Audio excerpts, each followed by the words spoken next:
Fitin10 Nation, it is day 40. Day 40 now, and I put up the calendar for Slack put up the calendar for you to book your scans in Slack, www.calendly.com/trainonmain. It's in Slack. Book your scan either this Friday morning or Saturday morning, okay? All right, more of your questions, and I did want to say one thing about, just to reiterate a little bit on what to eat before you work out. You know, I'm going to say this again. Generally speaking, things that, especially if you're eating close to working out, like say, you shouldn't eat right before working out unless it's like something really small. If you're eating something that's, say half a meal or bigger, and you're eating that, half an hour out or something like that, then we want to have something that's basically bypassed the mechanical digestion, right? So smoothies are really good for this. All right, smoothies that have some protein and some carbohydrates, okay? Of course, I'm telling you every time to eat protein in every meal, so there's no way around this. Okay, so make sure that whenever you're eating, even if it's before you work out, you still want to make sure you have some protein. I think I said to you yesterday, I like to do an isobar or two. I will do two isobars if I haven't eaten for a while. So for example, if I ate like a meal and it's been like 2.5 hours, and then I'm going to work out, say in an hour, I'm like, I don't really want to have like a full meal, so I'll have like 2 isobars, which probably for you will be more than a meal. But for me, it's not quite a meal. If I'm really close to training, though, I would not even have that. I would have maybe 1 isobar, and I know that's going to require a little bit more digestion than a shake. A shake is really the best way to go. Okay, some fruit, some protein powder. Maybe you want to add some yogurt, perhaps a little bit of fat. But again, we don't want to have too much fat here. We're going into workouts. We don't want something that's going to be too slow to digest. Okay. Okay, name something specific you can improve upon for the following week. I can touch my knee I can touch my knee.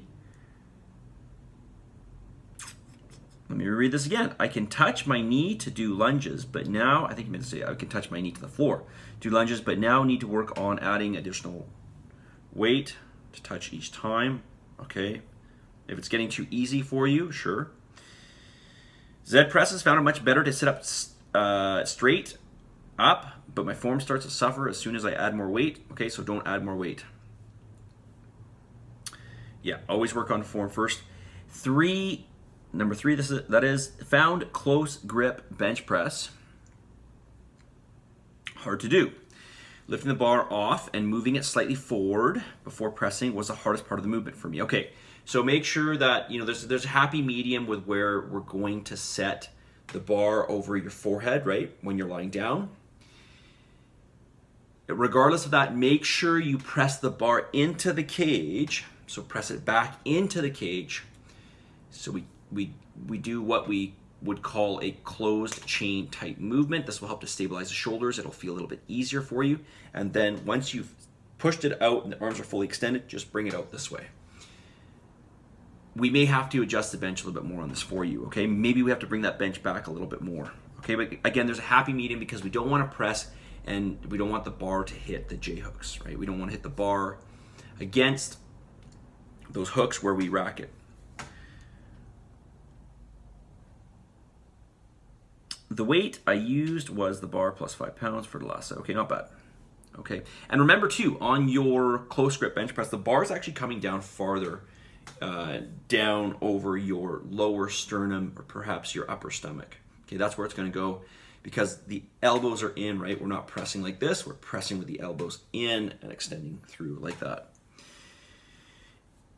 Something you need help with, being able to maintain a seated position for Z presses before bending or slouching forward. Yeah, so again, this might just be some strength or mobility in your T-spine, so that's basically your upper back.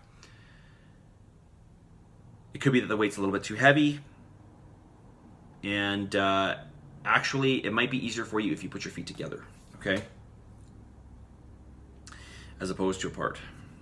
I like to go apart. Some people find it easier with their feet together, so you can give that a shot. Number 2, lunges. Near the end of a set, I lose strength in one leg before the other, and I find myself either not touching my knee to the floor or having to put my hand on my thigh to push myself up. Yeah, I mean, you'll get through this. In terms of what to do on this, just go slow, maybe even take a slight break at the bottom if you have to. Try not to use the assistance of your hands, okay? All right. Yeah, and if you had weights in your hand and that happened, I was just putting the weights down, even though one leg can still do it. You may want to also consider just like not touching your knee to the floor, right? Just hovering a little bit. Okay, types of sugars. Excuse me, I'm jumping ahead here. Is there something you would like me to cover in this week's video series? Types of sugars. I saw recipes posted, but noted that the cake recipe was basically a carb, and the sugars in the recipe were not good, i.e. corn syrup, or Splenda. Splenda's a sweetener, but it's not a sugar, right? I think you may have used the phrase before, if we can't grow it, pick it, harvest it, or kill it, then don't eat it. I would like a quick review on which sugars are the best to use: molasses, honey, maple syrup, etc. Okay. I will say this.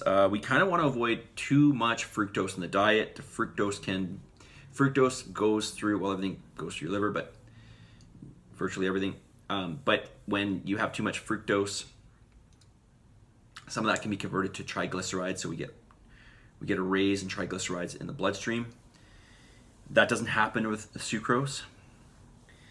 So, I would look for, I would have certain natural sugars, let's say naturally derived sugars, that are low in fructose. So what would that be? Molasses is relatively low, and so is maple syrup. They tend to be more sucrose based.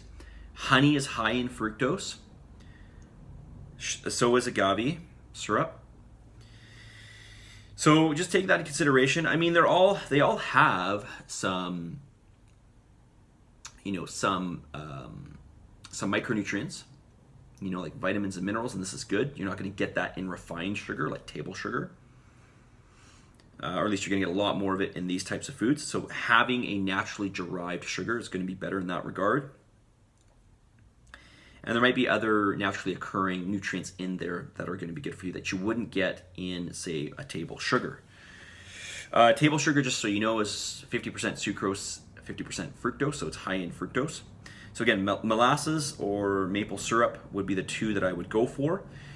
Others that I would just tell you to stay away from: fruit juices, that's kind of obvious, and high fructose corn syrup. Okay, now you may think that because fructose, if you look up fructose, it's known as a fruit sugar. Not all, fruits vary in their amount of fructose, and not every fruit is all fructose. No fruit is all fructose. Okay, it's a mixture of different sugars. So just because you're having fruit doesn't mean you're having a lot of fructose. Okay, it doesn't. Let me actually step back from that. It doesn't even mean that what you're eating is high in fructose. Okay, so some fruits, for example, like banana's not high in fructose. Pineapple's not high in fructose. I'd have to go back and look through some other fruits to see what their sugar spectrum is like.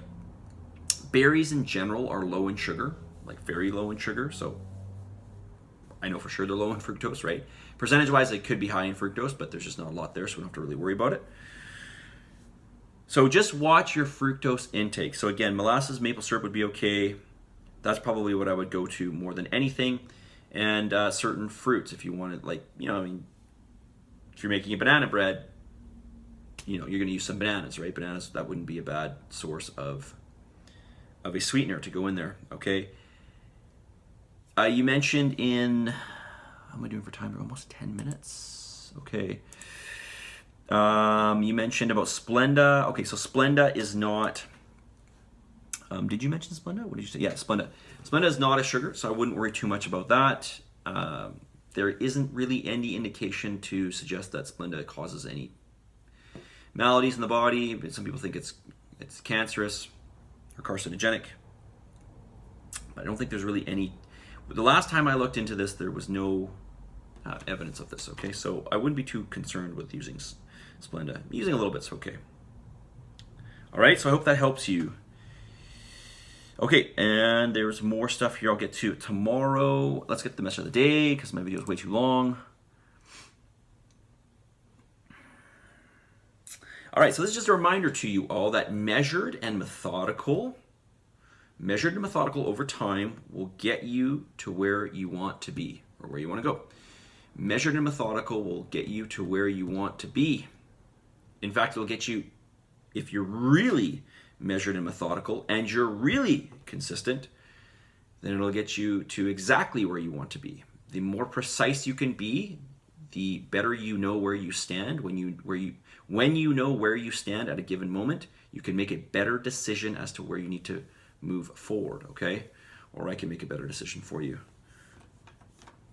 Okay, the point is the more we know precisely about what's going on, the better we can choose in terms of what changes we make going forward. Obviously, I'm talking specifically about body composition here, but this applies to many other things too. Measured and methodical over time will get you to where you want to go, where you want to be. Remember that, okay? Positive energy, positive vibes, believe in yourself, and for the love of God, give some gratitude for everything you have. I'll talk to you all very soon. See you guys.